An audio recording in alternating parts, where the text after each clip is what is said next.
Movie की शुरुआत में हम एक लड़की को देखते हैं जिसका नाम मरियम होता है। उसी के पास उसका पति रॉय बैठा हुआ होता है जो फोन पर किसी से बात कर रहा था। और फिलहाल रॉय की हालात अच्छी नहीं थी क्योंकि उसे पैसों की बहुत तंगी थी, इसलिए वे हमेशा गुस्से में रहता है और मरियम पर भी चिल्लाता रहता है। अब हम एक पेंटर को देखते हैं जिसका नाम युडा होता है। वह अपने घर में बैठा पेंटिंग बना रहा था, लेकिन दिक्कत यह थी कि उसे कुछ समझ नहीं आ रहा था कि आखिर वह पेंटिंग किसकी बनाए। वह परेशान हो जाता है, लेकिन तभी वे अपने घर के बाहर मरियम को देखता है जो कहीं जा रही थी। अब युडा की नजर उस पर पड़ती है और वह उसका पीछा करने लग जाता है। अब हमें मरियम के पति रॉय को दिखाया जाता है जो एक गैंगस्टर के पास पैसे मांगने के लिए जाता है जिसका नाम ओजी होता है। ओजी बस लोगों को पैसा देने का काम करता था और जब कोई उसका पैसा समय पर वापस नहीं लौटाता और भागने की कोशिश करता तो वह या तो उसे मार डालता या फिर उससे दोगुना पैसा वसूल करता। रॉय ने ओजी से पहले से ही कुछ पैसे उधार ले लिए थे और अब वह और मांग रहा था। रॉय कहता है कि अगर उसका प्रोजेक्ट सफल हो गया तो वह बहुत सारा पैसा कमा लेगा और उसका सारा पैसा वापस लौटा देगा।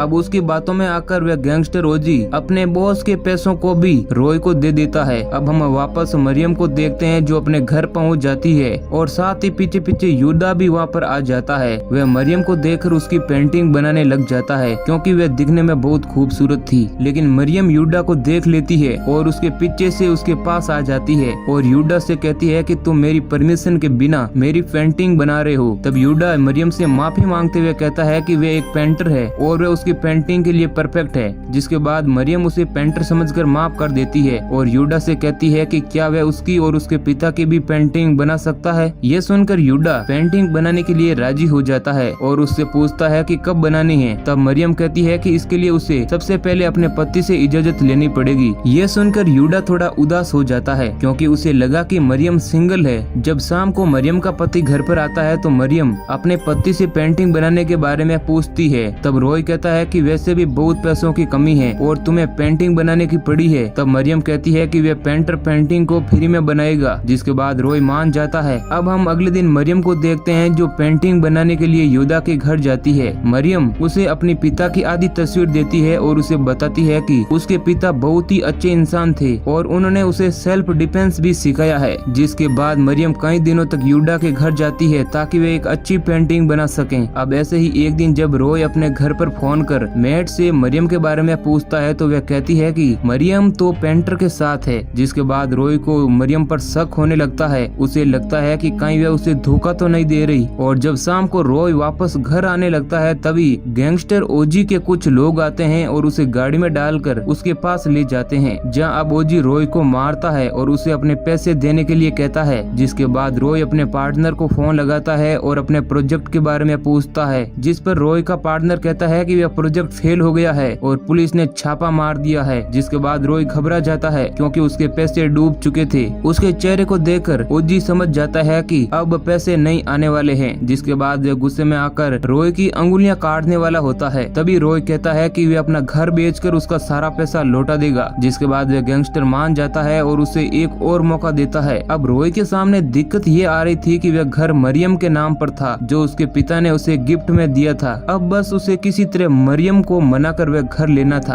अब हम मरियम को देखते हैं जो अपने घर में युडा द्वारा बनाई गई पेंटिंग को लगा रही थी। साथ ही हम वहाँ पर एक आदमी को भी देखते हैं जो मास्क पहने हुए घर के अंदर आ गया है। अब जब मरियम पेंटिंग लगाकर वापस आ रही थी तब वह डाइनिंग टेबल पर अपनी बिल्ली का कटा हुआ सिर देखती है, जिस कारण वह बहुत ही ज्यादा डर जाती है और जोर से चिल्लाने लगती है, जिसकी आवाज युडा के कानों तक पहुंच जाती है और वह दौड़कर मरियम के घर आता है और उसे शांत करने की कोशिश करता है। तब वह मेट उन दोनों को साथ देख लेती है। जिसके बाद मरियम उसे वापस जाने के लिए कहती है क्योंकि अब रॉय घर आने ही वाला होता है और अगर वह उन दोनों को साथ देख लेगा तो बड़ी मुसीबत खड़ी हो जाएगी। इसलिए युडा वहाँ से चला जाता है। जब रॉय घर आता है तो वह बिल्ली का सर देखकर घबरा जाता है और मरियम को कहता है कि ये घर हम बेच देते हैं। लेकिन मरियम नहीं मानती है। वह कहती है कि ये घर उसके पिता की आखिरी निशानी है। तब रॉय परेशान हो जाता है क्योंकि बिल्ली का सिर काटने का प्लान उसी का था ताकि डर के मारे मरियम आसानी से घर बेचने के लिए तैयार हो जाए, जो कि उसका प्लान अब फेल हो चुका था। अब रॉय उस पर चिल्लाता है और कहता है कि तुम तो बस उस पेंटर के पीछे पागल हो, मेरी तुम्हें कोई परवाह ही नहीं है। यह कहकर वह अपनी गाड़ी लेकर वहाँ से निकल जाता है। जिसके बाद हम उसे अब देखते हैं कि वह फोन पर ओजी से बात कर रहा है और ओजी और वे लोग मिलकर मरियम को मारने का प्लान बनाते हैं क्योंकि ओजी उससे कहता है कि एक बार मरियम की मौत हो जाए तो घर उसके नाम अपने आप हो जाएगा। अब रॉय मरियम पर गुस्सा तो था ही और उसे ये भी लग रहा था कि मरियम और उस पेंटर के बीच चक्कर चल रहा है, इसलिए वे अपनी ही वाइफ को मारने का कॉन्ट्रैक्ट उस गैंगस्टर को दे देता है। और फिर वे लोग ऐसा प्लान बनाते हैं ताकि मरियम की मौत का जिम्मेदार वे लोग पेंटर को ठहरा सकें। अब उसके बाद ओजी के आदमी यूडा और मरियम को घर से उठा लेते हैं। अब रात के वक्त जब रॉय सो रहा था तब उसे मरियम के साथ बिताए हुए पल याद आते हैं, जिसके बाद उसे अपनी गलती का एहसास होता है और वह उस गैंगस्टर को फोन पर कहता है कि वे लोग मरियम के साथ कुछ नहीं करेंगे। लेकिन अब बहुत देर हो चुकी थी। वह गैंगस्टर ओजी बहुत ही बुरा इंसान होता है। वह मरियम को अपने आदमियों को दे देता है, जिसके बाद उसके आदमी मरियम के साथ रेप करने की कोशिश करते हैं। लेकिन मरियम सेल्फ डिफेंस से जानती थी क्योंकि उसके पिता ने उसे सिखाया था, इसलिए वे अपना बचाव करते हुए वहाँ से भाग जाती है। इधर यूडा भी जैसे तैसे अपने आप को छुड़ाकर वहाँ से भागने की कोशिश करता है, लेकिन ओजी के आदमी उसे पकड़ देते हैं और उसके पेट में चाकू घुसाकर उसे घायल कर देते हैं। अब हम मरियम को देखते हैं जो भागती हुई ब्रिज पर आती है और वहाँ पर उसे एक गाड़ी आती हुई दिखाई देती है, जिसे वे रोककर मदद मांगती है। लेकिन उस गाड़ी में वह गैंगस्टर ओजी ही होता है, जिसके बाद वह उसे पकड़ लेता है और बाकी के आदमी भी वहाँ पर आ जाते हैं। फिर वे सभी लोग मिलकर मरियम को मार देते हैं और उसे ब्रिज से नीचे फेंक देते हैं।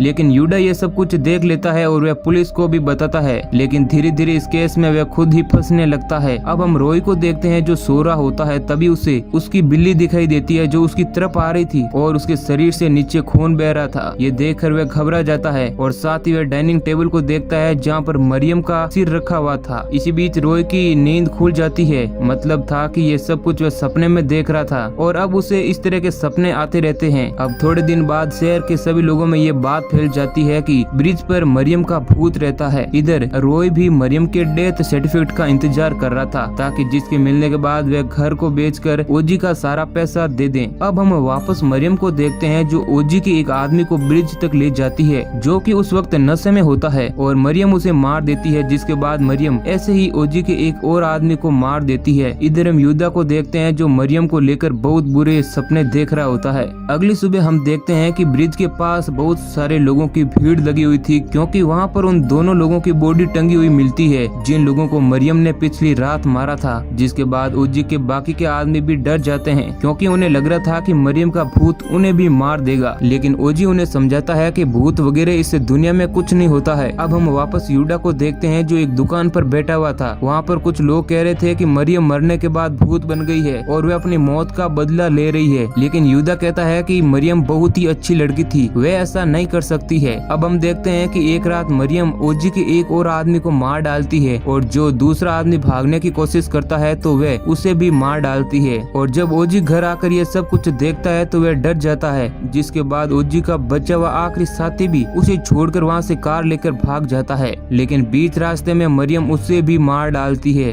अब ओजी के पास कोई रास्ता नहीं था, इसलिए वह अपनी जान बचाने के लिए दौड़कर यूडा के घर जाता है, क्योंकि उसे लग रहा था कि शायद वह उसके पास रहकर अपनी जान बचा सकता है। यूडा ओजी से कहता है कि अगर तुम्हें अपनी जान बचानी है तो तुम्हें सब कुछ सच सच बताना होगा। तब वह कहता है कि दरअसल मरियम के पति ने ही मरियम को मारने का कॉन्ट्रैक्ट उसे दिया था। यह सुनकर वह शॉक हो जाता है, जिसके बाद योडा ओजी को अपने घर के अंदर बंद कर रॉय के घर जाता है, जहाँ जाकर वह रॉय को कहता है कि तुम अपना गुनाह कबूल कर लो, नहीं तो उसके साथ बहुत बुरा होगा। लेकिन रॉय जेल जाने से डर रहा था, इसलिए वह घर का सारा सामान तोड़ने लग जाता है और अपनी जान बचाने का झूठा नाटक कर जोर जोर से चिल्लाता है। अब चीखने चिल्लाने की आवाज सुनकर आसपास के लोग आ जाते हैं और वे यूडा को पकड़ लेते हैं, क्योंकि उन्हें लग रहा था कि वह उसे मारने आया था। यूडा उन सभी लोगों को समझाता है कि असली गुनहगार रॉय और ओजी है और उन लोगों को यकीन दिलाने के लिए उन सभी लोगों को अपने घर ले आता है। जब वह घर आकर देखता है कि घर का दरवाजा तो पहले से ही खुला है और ओजी की बॉडी उसके घर में लटकी हुई थी।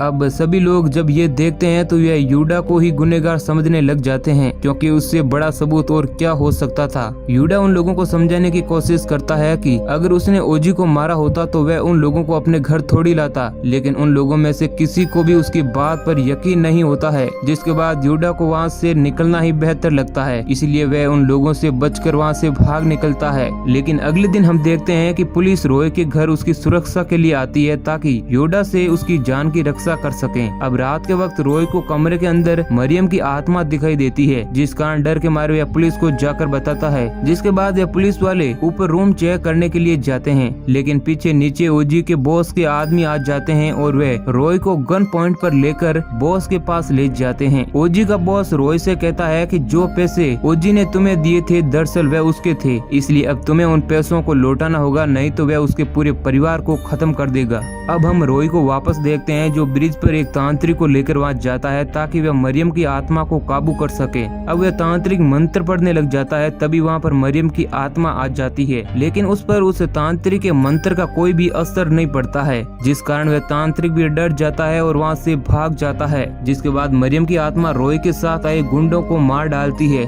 ये देख रॉय भी बहुत डर जाता है। अब मरियम उसे भी मारने वाली होती है, लेकिन वह उससे माफी मांगता है। तभी पीछे से यूडा भी वहाँ पर पहुँच जाता है जो मरियम को रोक देता है और कहता है कि वह जानता है कि तुम कोई आत्मा नहीं बल्कि जिंदा इंसान हो और तुम एक घर में रहकर इन सभी लोगों को मारने का प्लान बनाती हो, और जैसा कि तुम्हारे पिता ने तुम्हें सेल्फ डिफेंस सिखाया है इसलिए तुम इन लोगों को आसानी से मार देती हो, और तुमने भूत बनकर इन लोगों को मारने का प्लान बनाया ताकि सब लोगों को यही लगे कि तुम्हारी आत्मा इन सब से बदला ले रही है। रॉय अब मरियम को सब कुछ सच बता देता है और उसे माफी मांगता है और कहता है कि वह अब भी उससे बहुत सारा प्यार करता है। ये सुनकर मरियम रो पड़ती है और उसे नहीं मारती है और चाकू फेंक देती है। तभी हम देखते हैं कि पीछे से उस गैंगस्टर बॉस का एक आदमी आता है और वह यूडा के सर पर मारता है, जिस कारण वह घायल हो जाता है और वह आदमी यूडा को अब जान से मारने की कोशिश करता है, लेकिन तभी मरियम चाकू फेंककर उससे भी मार डालती है और दौड़कर यूडा के पास आती है, लेकिन पीछे से रॉय आता है और मरियम के पेट में चाकू घुसा देता है और कहता है कि उसे अपने परिवार को बचाने के लिए उसे मारना होगा। ये देख यूडा पास पड़ा पत्थर उठाकर रॉय के सिर को कुचल देता है। अब हम मरियम को देखते हैं जो थोड़े समय बाद